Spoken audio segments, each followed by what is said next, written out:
You're listening to 90.3 WHPC, the voice of Nassau Community College in Garden City, New York.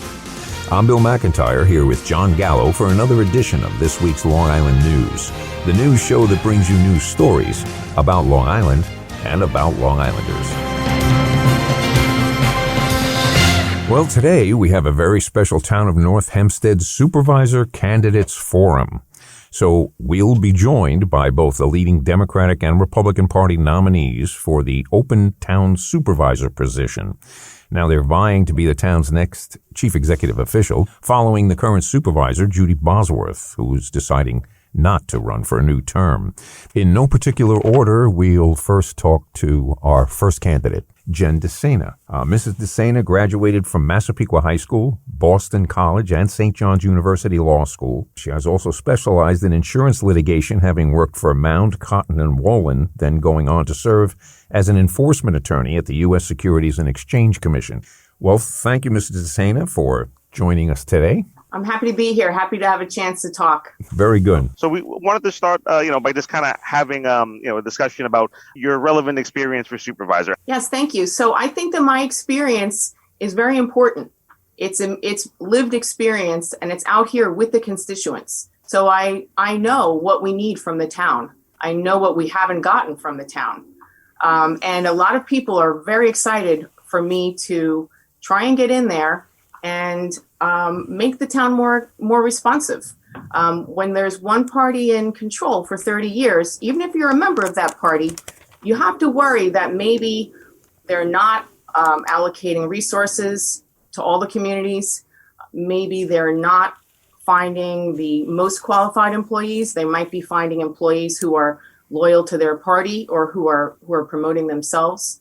And that's where someone like me I've been promoting others, and I have been bringing people together. Part of my job as the leader of CASA is to bring law enforcement to the public. I bring speakers. I run youth clubs. I meet with parents. I listen to families who are undergoing major problems. We are in a mental health crisis and an opiate epidemic, in addition to the COVID pandemic. So, what I bring to the table is something that people are hungry for, and that is someone who will listen and who will represent them. There's just a feeling around that people are not being heard and they don't feel represented. So, there are six people from the Democratic Party on the town board, one Republican who's retiring. My background is not politics. I've never worked for a political party. So people understand that if they put me in there, I will represent them. And this is not brain surgery. This is managing a budget.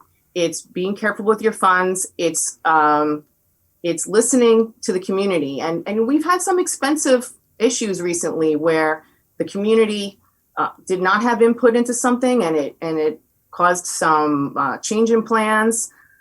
So, people actually want different experience. My opponent will tell you he has experience, but they're not satisfied with that experience because our taxes go up every year and our services have not. We actually feel like we've had less services. So people want my kind of experience because they think I'm going to listen to them and be true to them, not a political party and not to my own reelection, frankly. In terms of working with the other elected officials, for better or worse, even if you are that new face, even if you are someone who's considered the outsider, you're going to have to work with, your colleagues, both at, like you said, the town board, as well as, obviously the Nassau County legislature, the executive, from down on, and as well as the state level. So how do you think, that kind of relationship could work? Absolutely. And I do have relationships with all of those branches of government. I mean, I've worked with Senator Anna Kaplan for years on doing take back events and, promoting, during the pandemic, I was sending her information that she could push out to the community about Narcan training and the problem of the increases in overdoses. I mean, we saw a 30% increase in overdoses in 1 year. So I have worked closely with Senator Anna Kaplan, and I worked with Senator Elaine Phillips before her. I know Laura Curran. I go to meetings with Laura Curran. At this point, everybody wants to talk about how they will work with her, and I will too. And that is important because a lot of the issues that our constituents feel unheard about involve intersection with county roads versus town roads. So I understand that you work towards a solution, and I'm not someone who takes credit for things. So I am happy to give credit to Laura Curran, give credit to whichever other branch of government is helping us. I've worked with the presiding officer, Rich Nicolello, to get some money for my neighborhood to restore a building. And, I have spoken to the Nassau County legislature on the issues of opting out of marijuana. I worked with the town board on drafting zoning a few years ago, where we restricted medical marijuana to 1 to 2 zones and prohibited retail marijuana in the rest of the town of North Hempstead. So I'm really a very educated citizen and, very capable of having relationships with the other members and finding solutions. Yep, that's definitely important. I'm curious, though. You have me curious now. Now, you're running on the Republican ticket, but you're a registered Democrat. True. In this confusing arena of politics. Clear me up on that, because I don't know how that works. And was that, I did read, is it correct as it was reported that that decision came after or during the Trump administration, seeing some of the kind of national things and also considering that, and the locality, like you said, does have Democratic control. So there usually is more impact in being in those primary kind of races voting. Is that accurate, or what else would you say, I guess? Well, what I would say, I can't catch up with your question, but what I would say is I consider myself independent. In New York State, it is not beneficial to be registered independent because you don't get to participate in a primary. Yep. So I grew up in Massapequa, and in Massapequa, the tendency is to become a Republican when you register when you're 18 years old. Yep. And so that's what I did. And I'm a person who votes for the best candidate. So being affiliated with one party or the other, but that's not the issue for me. I mean, I vote for the best candidate. Now, in January, I felt that it was very important for moderates and centrists to step up.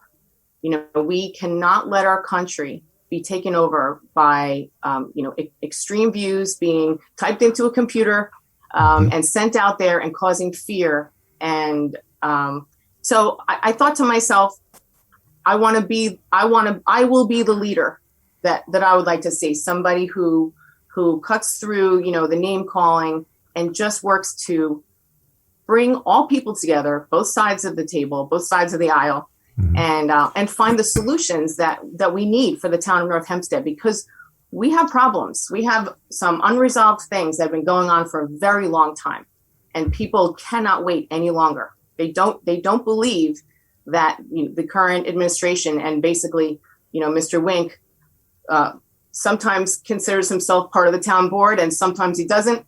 But people don't believe that he will bring the change that we need. Fair enough. To that point, what are some of your priorities? I know people thought a lot about the building department, but tell our listeners and potential voters, what those priorities are. So the building department is the most important problem. It affects the whole town, our economic development. The town of North Hempstead has a terrible reputation. And so businesses don't want to come here. If the businesses don't come here and we lose our commercial tax base, we will lose that precious AAA bond rating that I'm sure you'll hear more about, that the current administration secured. And by the way, that bond rating is based on the wealth of the taxpayers. So, that's not something I'm going to take credit for. So the most important thing is that we change this perception that we are not friendly to business. When a store can't open for over 2 years on our main street, then, who can afford that, especially these days? So the immediate change will be that the supervisor is responsible for the building department. I mean, we have heard residents have been told by their town council person, I am not allowed to talk to the building department. So that is just unacceptable because the building department reports to the town board. The supervisor and the town board will sit down and work together and control it. And if there are any personnel in the building department who cannot adapt to a working for the residents culture, then they'll just transfer to a different department because this is very important. Obviously, there's, some people have civil service protection. So I'm not saying I'm going to fire the building department. I don't want to do that. I mean, I've talked to the building commissioner and he says he's asked for more resources and hasn't gotten them. So I want to work with who's in there. I will sit down. I spent a long time with the building commissioner in the town of Oyster Bay, and I learned how she changed it by cross-training employees, by taking a large chunk of the applications in there are accessory uses that they now issue same-day permits for generators, pools, driveways, fences, and solar panels. So the town of Oyster Bay is now, one of the greenest towns. And that's something that we can do because those are projects that don't require, serious study by a plan examiner. That's something that an architect or, in the case of the solar panels, the certified company, we act on their calculations. So there are, I would also try an amnesty period because there are people who are afraid to go to the building department. They would like to do some project on their house, especially our seniors who want to age in place. They would like to go do something on their house. They're afraid to go to the building department because if they open their file, they might find that they're missing a C of O and then they'll get in trouble. I mean, that's no way to live. So I would have an amnesty period so that people can open their file, definitely correct anything in there that, needs correcting because safety is most important. And frankly, by people being afraid to look at their file, that's not helping safety. So I want people to be able to go in there, see their file, correct anything that needs to be corrected, no penalties, no violations, so that now they're in a position that they can sell their house if they need to, or renovate it if it's a senior who wants to age in place. So, these are actually concrete things that I propose, as well as an advisory council, so that I will listen to the architects, the businesses, and the residents. And people are very excited about this, about the opportunity to speak and to help streamline the process. You're going to hear about a five-part plan from Mr. Wink. They're just words. Improve the processes, lead a robust recovery, invest in infrastructure. These are words, and people don't really believe it. Well, I think to your point, the question is the mechanics of, what actually comes from the words. And like you said, you laid out these, relatively concrete ideas in terms of like fix it, ticket, kind of violations and, giving people kind of bit more expedited kind of permit kind of, processes to deal with these backlogs and all these concerns that you just kind of laid out there. So that's certainly important. I think the voters, they'll be able to make a decision in terms of, like I said, what they've seen in the past and, what they hope for the future when it comes to just trying to, make a little amendment, whether it's a shed or, like I said, a pool or something that's structural and, needs to be done for the safety of the homeowners and the community. So that's important to know. And like I said, we'll, of course, be talking about that with the other candidate as well. But I guess, you hit on most of those things, the transparency and other things, but how, I guess, maybe then would the town budget, I know that figures came out recently, looks like $156.8 million was proposed. It still needs to be fully approved, but, what do you think about that budget? And, how do you think that kind of lines up with some of your goals, but also maybe how it kind of diverges, how you might spend the money a little differently? Well, the budget goes up every year, and the press release always says we stayed within the tax cap. Well, the tax cap is an increase every year. So, over the last 4 years, we've had an increase, somewhere 2.5% every year. That adds up, especially for our seniors who are on a fixed income. Town of Oyster Bay has had a flat budget for the last 4 years. So I know we can do better. I know that there is waste. I know that there are people in the town of North Hempstead, on the payroll who are not experienced in the department that they're in, but they're there to keep an eye on things. So, that's not where I come from. I'm not going to, people will say, oh, that's just politics. Not for me. I'm offended by that. And there's a lot of town resources being spent on this election.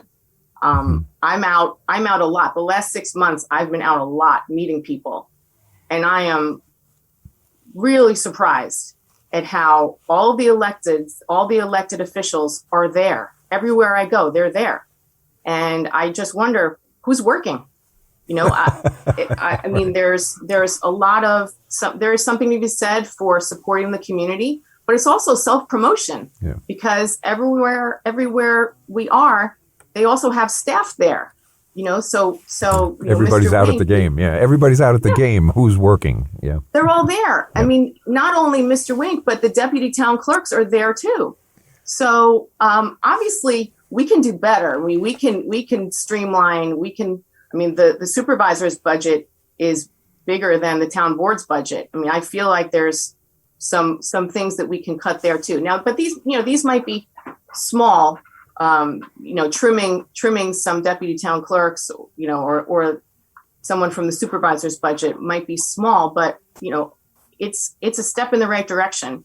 Now, the parks budget is huge because there are 52 parks, and I've heard a lot of concerns that some parks are not being maintained. They're not safe. There can be unusable, some fields that are unusable. I know that at North Hempstead Beach Park, there's been a 2-year visioning process going on, but what's happening? So how that money is being spent is important. I'm not going to tell you that I'm going to, cut the taxes 10% in my first year, but it's been sort of controlled by one group that's spending on their priorities for 30 years. So I think it's important that we take a look at the parks budget, and as well as the highway budget and enforcement. I mean, I hear a lot about uneven enforcement and some conditions that are being allowed to persist while, other people feel like they were penalized because they complained about something. So I want to take a look at the whole budget and see how it's being spent, whether it's being allocated in a fair way to all the residents of the town of North Hempstead.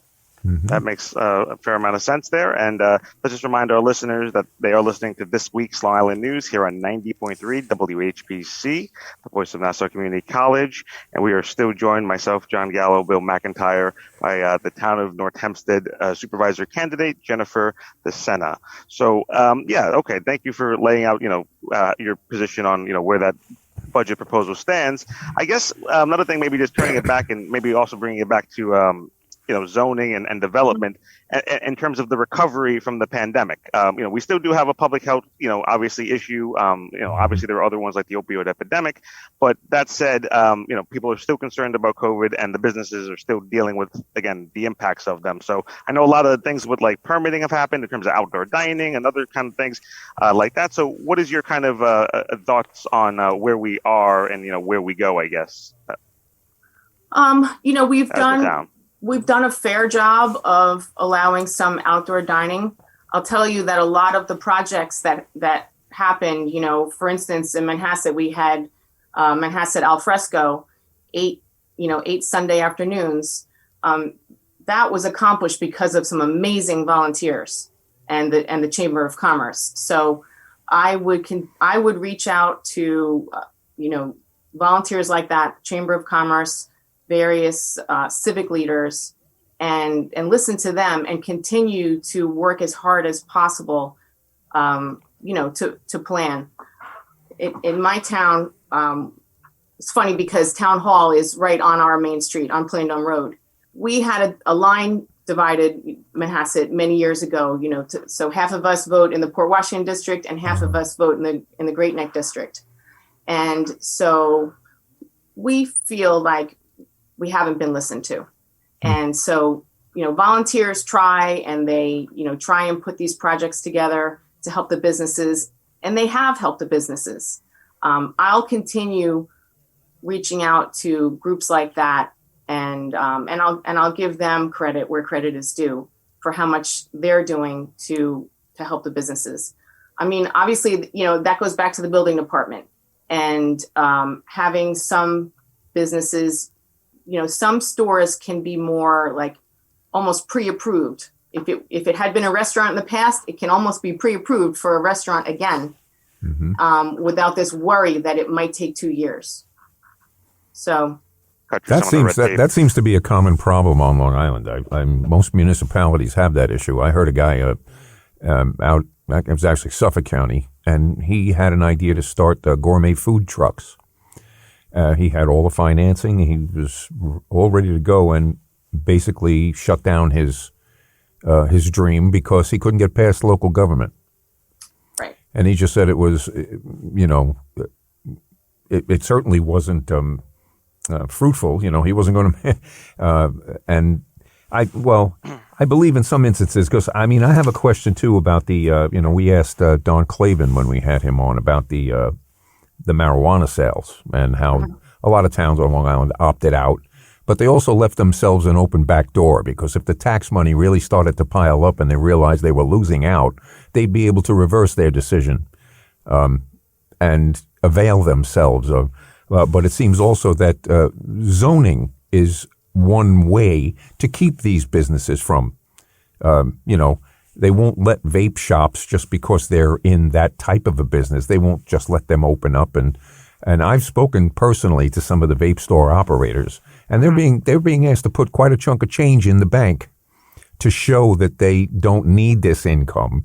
I don't know what that rule is for, but they're jumping through hurdles trying to make something like this happen. What do you think the town of North Hempstead would do if, the governor came out when it was initially legalized and started mentioning prices for things and what people could expect as far as tax money? Colorado did the same thing. They thought they were going to make about $300 million, and their first tax take was $1 billion. They were totally blown away. But it seems, you either want it or you don't. Why leave the back door open if we're so sure that we shouldn't do this?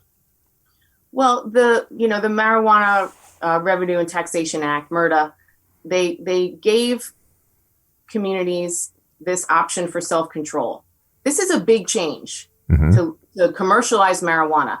We decriminalized marijuana in New York in 2019, and I would have to say our legislators did not do enough on that to start expunging people's records.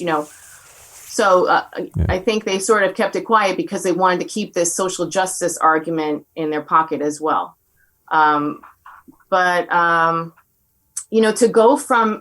To go straight to commercial marijuana is big. There is so much money in this industry, and that money impacted our legislators. They give money to the governor and to the legislators. They have huge lobbyists. So they pushed this statute through while we were in the middle of a pandemic, which affects respiratory, it causes respiratory problems. So now you're pushing a smoking thing, during a respiratory virus pandemic. It's existed for a long time before anybody brought it up in the legislature anywhere.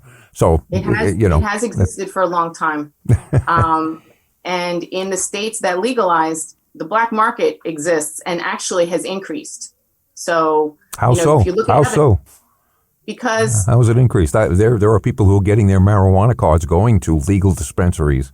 That the black market is not getting their money anymore. Black market's been here for 120 years on Long Island. Right.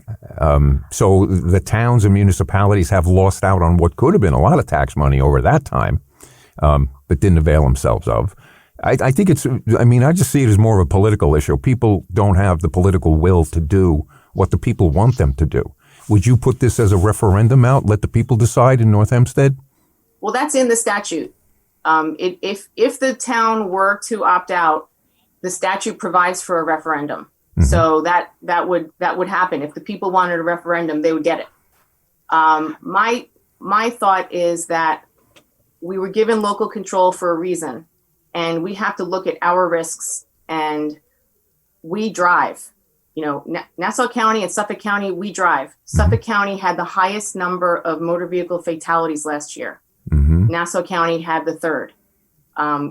We were devastated by the loss of, 3 20-year-old something boys this summer by a driver whose car had a whole bunch of marijuana in it. You can't tell me, we can't say that marijuana doesn't kill.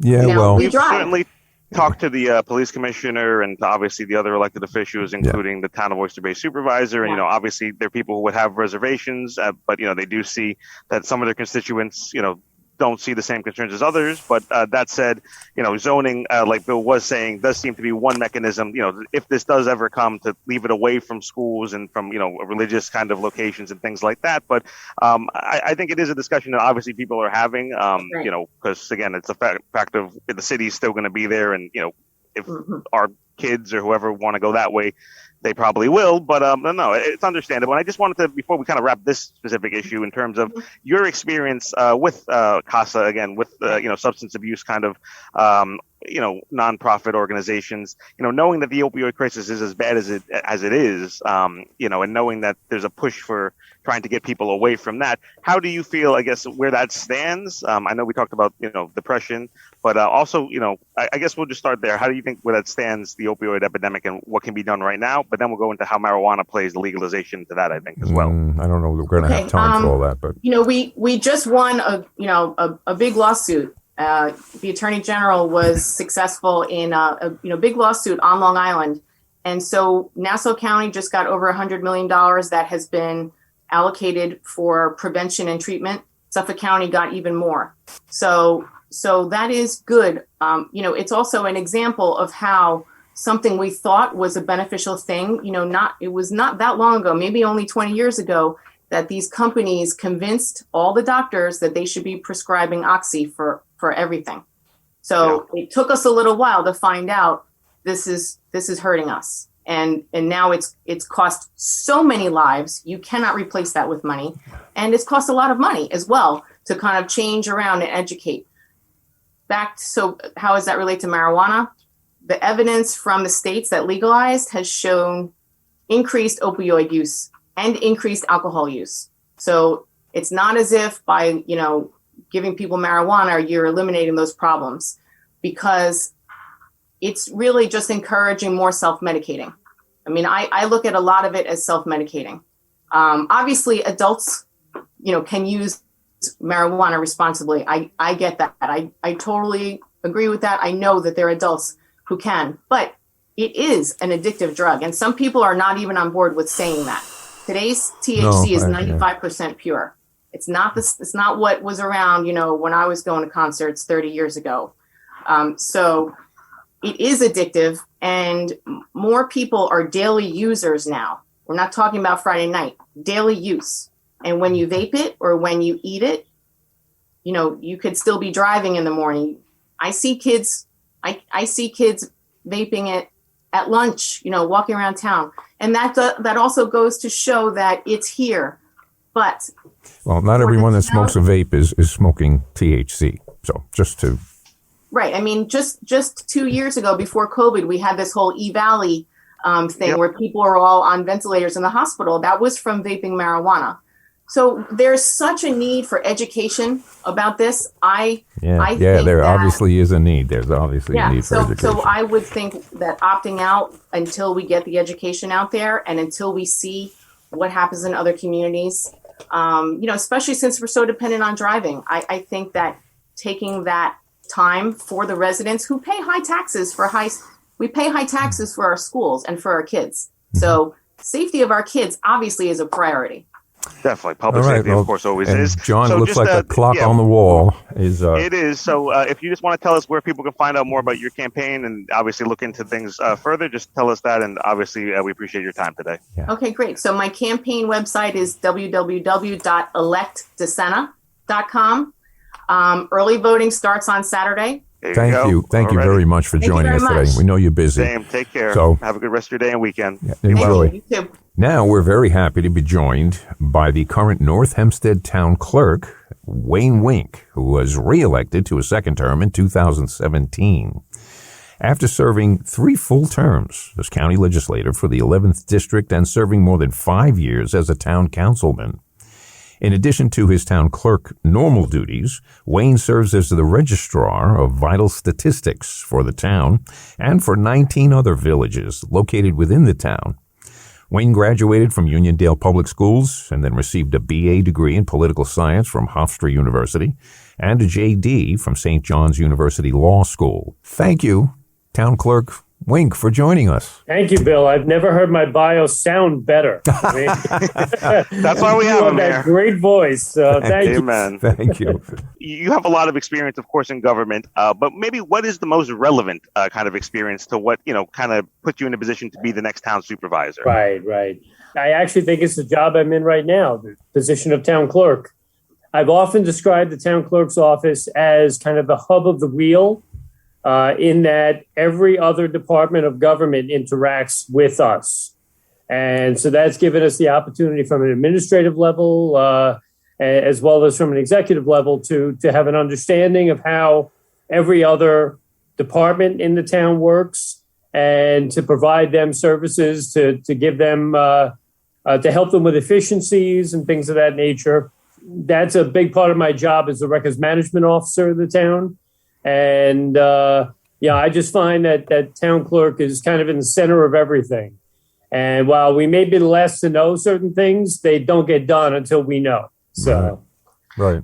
Yeah, no, that's fair. We've talked to the the town of Hempstead's, town clerk, and we've talked to other elected officials in that position and the other towns. And we know how, like you said, interrelated they are, from things like, marriage licenses to death certificates to, obviously the buildings and permits and things like that. A whole range of issues, like I said, go across your desk and, seem like you said, do tie into buildings we don't have responsibility for, but we do try to work with them to help them digitize their records and to maintain a good records management policy.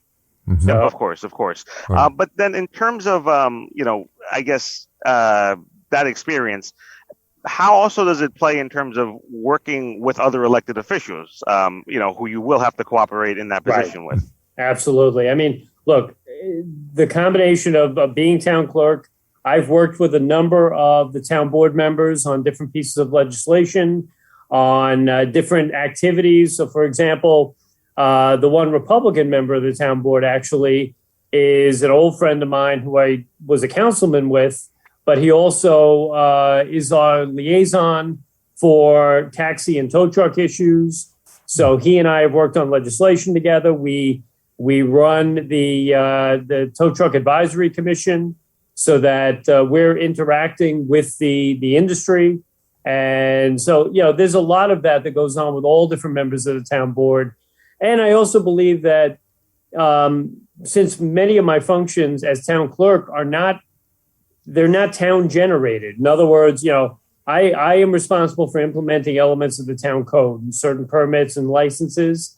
But at the same time, I'm also responsible for implementing state law, whether it be through birth, death, or marriage records, hunting licenses, things like that. Also a fiduciary of federal law as an acceptance facility for U.S. passports. So in other words, we help people process passport applications right here in the office, and we have to follow federal law for that. So, we're not just a function of town law. We're also a function of state and federal law. And I think that also gives me insight into, as town supervisor, how to work with other levels of government as well as other elected officials. All in all, I think the position well suits me for the position I'm seeking as town supervisor, where, we oversee a lot of what the clerk's office does, but we also know that they have their own responsibilities here in the clerk's office that are beyond just town law. So. Yeah. Of course. And you're certainly in a spot to see how the whole machine works. Right. Yeah. To see where it needs oiling as well. Yeah. Oh, yeah, no, most definitely. Like I said, knowing that there are a lot of different kind of elements of local government that maybe the average citizen might not know outside their own, keeping that coordinated with, again, the county, with, the Albany electeds, the Long Island Six, and the Assembly folks, and obviously the members of Congress. So, okay, and in terms of then, having that experience that you've laid out, what do you see as things that can be done kind of from the bat to optimize the town's, services and departments that you would then take the helm of? Right. It's important to realize the town is on outstanding fiscal footing. Judy Bosworth has done a tremendous job by bringing the town to AAA bond rating status, which is the highest bond rating a municipality can have. It gives us the right to, as needed, borrow money at the least possible cost to our taxpayers.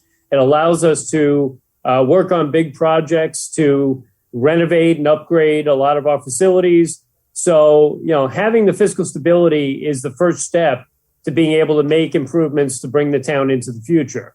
I've put out a 5-part plan of things that I think the town needs to do to really capture the future and to be in the best possible position to benefit our residents, our businesses, and everyone who interacts with us. First and foremost, one of the things we have to focus on is reforming and repairing our building department. We have, unfortunately, the town has a reputation of having a building department that is not the most efficient and not the most transparent and not the most user-friendly. But we have the ability and we have the opportunity, I think, for the next supervisor to help to streamline the process, to make it more transparent, to put more of what the building department does on a day-to-day basis online. That there is accountability that comes with that. And also, I think to reallocate and to even, where necessary, expand our staffing so that we can provide things like pre-application meetings so that a homeowner knows before they start filing applications for improvements, they know what to expect from us and what we need to expect from them in terms of information and information about contractors and whatnot. From there, then, it needs to be online submissions of applications, online reviews, and online status updates. Because, a lot of times what happens, we find, is that, people are dealing with a design professional and, whether it's an architect, an engineer, a lawyer, and, months go by and they hear nothing. And then they start questioning and they don't know where they are in the process. They don't know how to get from here to there. By putting everything online, they can see, okay, this was filed 2 weeks ago. They expect to look at it in 2 more weeks or whatever it is. And it allows for the accountability, not only of the building department employees, but of the design professionals who our homeowners or our businesses have hired to say, hey, wait a minute, you told me this was filed 6 weeks ago. Why am I only seeing it listed 2 weeks ago? And, so it gives us all the opportunity to be on the same page. We also have to, I think, amend our code and streamline some of the procedures we have. Right now, if you want to open up a mom and pop restaurant or a bakery, you have to jump through hoops only to be rejected by the building department because you're required to get what's known as a conditional use permit. And that only comes from the Board of Zoning Appeals, which is another, 3 to 6 months and thousands of dollars worth of notifications and expenditures. And it just, so many people who want to open up, a local business find themselves 6, 9, 12 months into the process. They've been paying rent now for several months. They have nothing to show for it. Yep. We need to streamline that process so that they can get in, get operating and get their business going so that they can make money in order to pay the rent and in order to pay their employees. Right now it is very, very difficult for a lot of mom and pop operations to be able to start up. Yep. There's just so much overhead, associated with it. Yeah. Of course, and I think everyone can get behind reducing the backlogs and more transparency, with any kind of agency, but especially with ones that, you're kind of waiting on to build something that's a part of your house that, may be unfinished while the rest of it you're still living in, or many other things, like you said, businesses that, you put all your money, eggs in your that basket and, you're waiting for it to kind of come to fruition, but you're kind of there just, languishing until that point. I guess one thing that was mentioned, by your opponent, and I'm just curious because I wasn't too familiar with the town's, policy on it to begin with, to be honest, is that like fix-it tickets and like violations. Like, is there any program, like, again, or an appeal process, or, she called it, again, an amnesty program as she was proposing it? Is that something that either exists or, you think might make sense for certain, situations? Really what an amnesty program is, it's intended to say, okay, look, you may have bought your house with that extra bathroom that nobody knows about, that never got a permit and never was inspected. But now when you go to sell your house, you may find that the buyers are demanding the CO on that bathroom. And so now you get stuck in a long and pretty arduous and sometimes expensive process of trying to legalize that which is already there. An amnesty program actually gives you the opportunity before the fact, before you're in contract to sell your house, to come in and say, okay, look, this is how I bought the house. I didn't see a permit for this. I didn't see a CO for that. How do I legalize the entire house now? And it gives them the opportunity rather than, if you file for permission, it's one fee. But if you file to maintain something, then it's often either triple or quadruple fees. The amnesty program reduces the fees so that it's not punitive. And in fact, it encourages people to come in and try to legalize that which is in their home. So it's something that people can do, especially as they get older, before they put the house on the market, so that they actually can get everything in line before they go to contract on selling their house. It's one of the things that we can do, and it's certainly something that we've done here in the town in the past. We should be considering that as we go forward too. Okay, good to know. Yeah, we have. Of course. Like I said, I know different towns have slightly different policies, but it was good to hear, thoughts on that. I guess, in terms of maybe the balance, though, because I know obviously everyone, wants these permits to move forward, but there is a reason why, in theory, sometimes, they are kind of reviewed as long as they, may need to be in terms of, whether it's a zoning issue or whether it's, the concern of overdevelopment in certain areas, whether it's an infrastructure issue or something like that. So how does that get balanced, especially because, we're all kind of thinking about the recovery from the pandemic. But, I know there's always this issue where do we build up, or do we kind of just keep things as they are? So I guess your thoughts on that kind of conversation. Yeah, I mean, look, every municipality grapples with two things. One, trying to be the municipality that people moved into in the first place, while at the same time trying to evolve, expand our tax base, remain vibrant, and deal with the new future of whatever it is that life is throwing our way these days. One of the things we know, for example, is the face of retail is changing.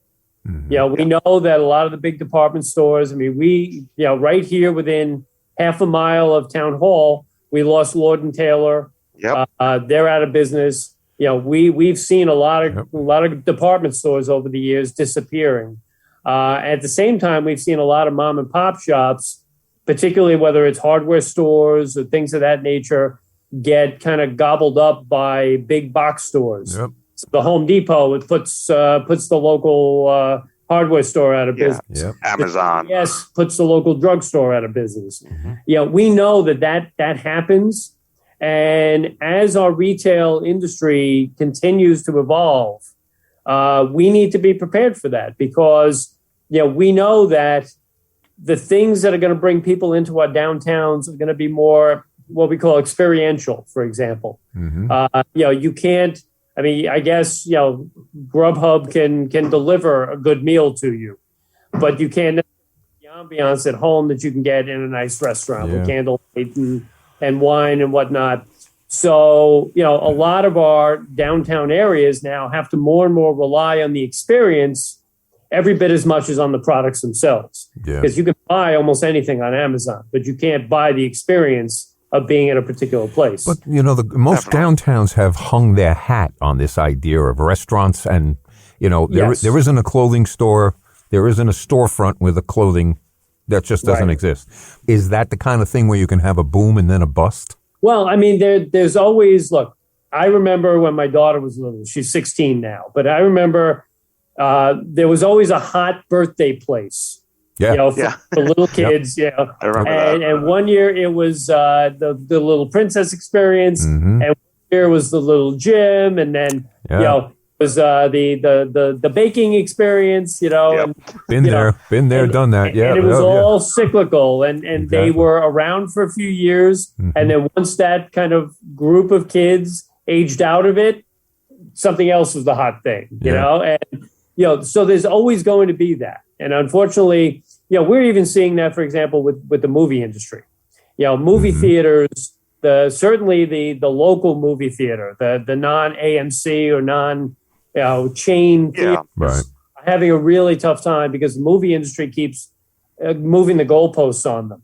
Yeah. It takes longer and longer for you to actually get a decent piece of the revenue of ticket sales if you own a movie theater these days. Oh, yeah.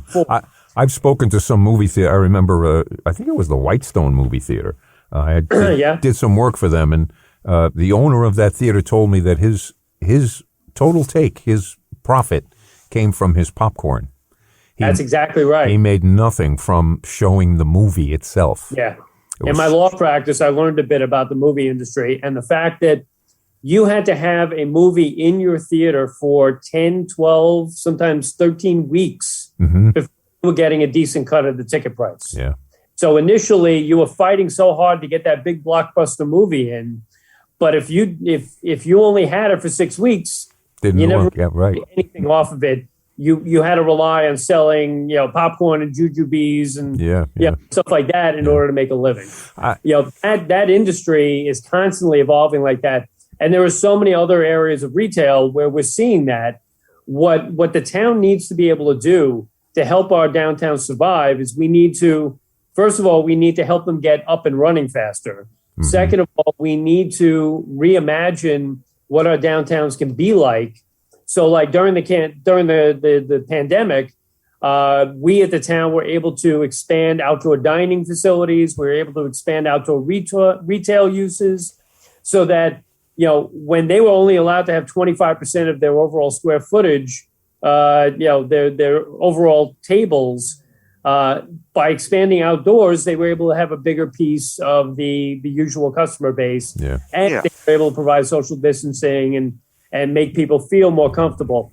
That's the type of thing the town government needs to do. We need to react to the circumstances, and wherever possible, be nimble enough to say, okay, look, we know our downtowns are having a hard time. Let's try this. Let's try outdoor street fairs. Let's try. Right, that's a big thing now. Expanding into parking lots, so that they can survive. And as the face of retail changes, we need to be nimble enough to change with it. Yeah, and that's not something I think that every municipality is willing to do. It's certainly something we in the town of North Hempstead need to be capable of doing in order to help our downtowns thrive. Let's remind our listeners that they are listening to this week's Long Island News here on 90.3 WHPC, Voice of Nassau Community College, with Bill McIntyre, myself, Jon Gallo, and thankfully still joined by the town of North Hempstead town clerk, but also the candidate for town supervisor, Wayne Wink. So, I'm interested in, too. I have a question about marijuana sales. There are a lot of municipalities and areas on Long Island that just opted out, but they also left themselves a back door, just in case their visions of the tax money they can expect by people who know nothing about it. What's your take on that? I will say this. I don't blame any municipality that says we want to take a wait and see approach, because the state passed this in March, I believe it was. Right. And they gave every municipality, every town, every village, every city until the end of this calendar year to decide, are you in or are you out? Right. And at the same time, the state only within the last month, I think, appointed the board that's going to create the Office of Cannabis Management, that's going to create the regulations that will determine how many licenses are issued, who are they issued to, where can they be, where within reason can they be located within the state. So there's a lot of unanswered questions, while at the same time, there's a legislative gun to municipalities' heads saying, you either decide by December 31st or you get whatever we give you. Right. And that's unfortunately the difficulty of it.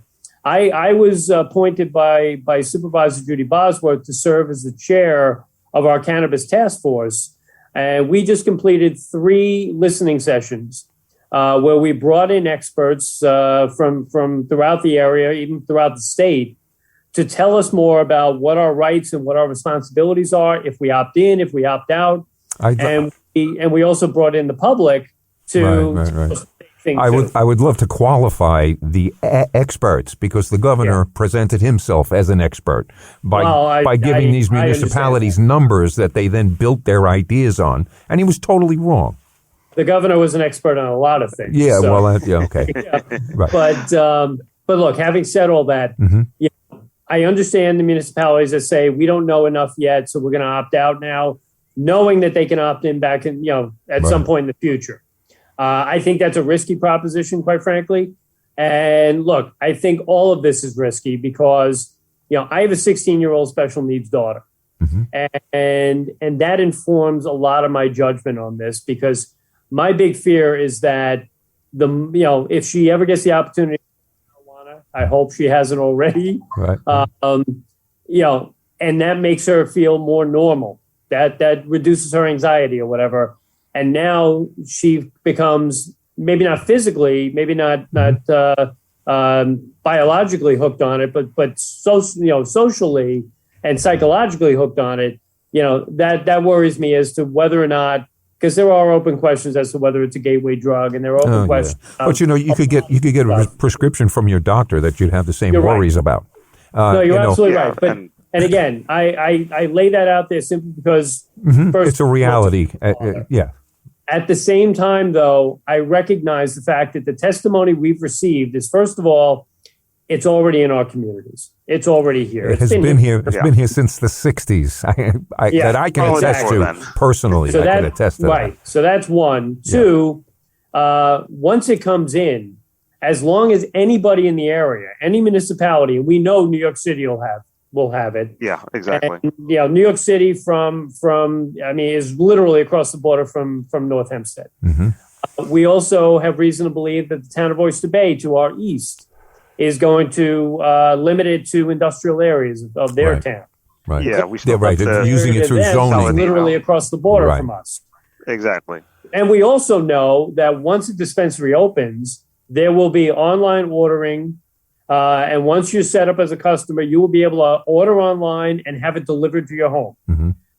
It's here. Right. It's going to be here. It's legal now. It's already decriminalized, and it will be completely legal to the point where there's no doubt it's going to be in our community. And it will have impacts not only on children, but on adults. Yeah. There will be some adults who will find themselves dependent on it and things of that nature. So I would think that the legalization isn't going to make people use it. I think that the people who are going to use it then are already using it. I think many of them will, but I do think it's going to open up a big. There are people who think that now that it's legal and there's no risk of penalty for it, I do think there will be people who try it for the first time. Oh, that may be, but I don't think that's going to be. I don't think that's going to be any appreciable number. I really don't. Well, it's hard to say. It's all speculation until the data is actually proven. But the point is that as there are other epidemics with not just the pandemic but the opioid crisis, there is a lot of discussion. We also think that issue. We also think that the war on drugs was a waste of time and a waste of money and a waste of a lot of lives. Well, and to that point, Bill. To that point, one of the things that I look at very seriously is the fact that we know it's here, we know it's going to be here, and we know it will have impact in our community. Certainly some, sure. It becomes, and I haven't formulated the response to this yet, but the real question I think is, do we opt out and hope that it's not going to impact our community as much as I think we know it will? Or do we opt in, regulate it, take that revenue and plow it back into prevention programs, treatment programs, education programs, with the expectation that we know if you're getting your marijuana from Queens or from Oyster Bay, they're not going to share a single dime of sales tax revenue. Right. Exactly. So I mean, North Hempstead to deal with our problems, and that sounds like a plan. So the question becomes: do we then take that tax revenue and say, you know what, we're going to regulate it, limit it, and then we're going to do what we can to prevent kids from getting it? Well, you're doing what you can to temper the situation. So yes, it's going to have it's going to have an effect, but we're going to figure out exactly how strong that effect is going to be in certain areas. As Bill but that's a plan. That to me is what we're considering. Cooler heads. We all want to see. Exactly. We want to see cooler heads prevail. That's kind of the unofficial catchline of the show here. We talk about the drug experts, and some of these people don't realize if I used cocaine on a Friday night, If I'm drug tested Monday morning at my business, that will not show up.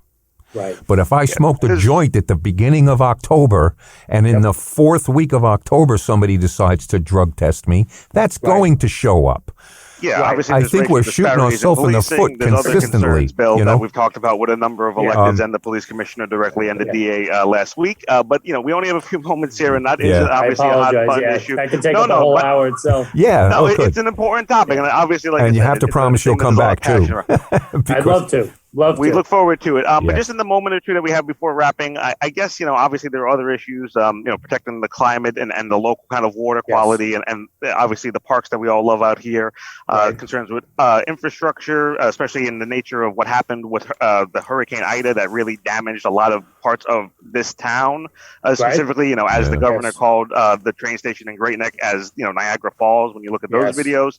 So I guess just maybe in the closing moment, what can you say, I guess, about what you might do on that front, dealing with maybe climate change and environmental protection? Yeah, we as a town, we need to take the lead and be the example, I think, for not only for greater use of renewable energy and for, allowing more opportunities for electric vehicle charging stations, things like that. The town needs to take the lead on that. We need to lead by example. Solar arrays, more geothermal for our community. We also, quite frankly, we have to build resiliency into the infrastructure that we have. It's not just a matter of going out and pulling out all the muck from our catch basins so that more water can go in. We have to acknowledge the fact that what has been considered a 50-year storm now seems to happen 2 or 3 times a year. Yeah. And we didn't build for that. No one built for that because it wasn't cost effective to build for that 30, 40 years ago. Now we're in a place where we have got to supplement what we think is a 50-year storm and be prepared for having 2 or 3 of them a year. Yeah, right. And that's what's happening right now. It's going to take a lot. It's going to take a reimagining of a lot of what we do. We're going to have to make sure our waterfront and our shorelines are protected. There's so much that's going to go into this. But again, because the town is in good fiscal shape, we're going to be in a position to make those investments. Right. And we're going to do it meaningfully. We're going to do it with as informed as we can be to ensure that we are a resilient community that's not going to see 3 times a year somebody getting flooded out of their basement. And God forbid, fatality. Oh, God, that was horrible. God forbid, that of was course. horrible. That was awful. Knowing that people are still trying to rebuild. But like I said, thank you for your time. And I let people know where they can get in touch with you. What's your website? Yeah, follow. My website is wewantwaynewink.com. Fair enough. If I survived elementary school with the name Wayne Wink, I may as well take advantage of it in politics. You're exactly There you go. right. WeWantWaynewink.com. Excellent. Okay, Excellent. so like I said, thank you for your time, and we really appreciated having you and the other candidate on as well, Mr. DeSena, in terms of trying to just discuss why you both have visions to try to improve the town of North Hempstead's quality of life and the community services offered to all the constituents. And it was great talking to you. Thank you, Bill. This was great. And we'll talk to you soon. Yep, you got it. Clock on the wall says it's time for this week's Long Island News to move on out of here. We thank you for joining us. Remind you that you can catch us at 3 o'clock every Friday right here on 90.3 WHPC.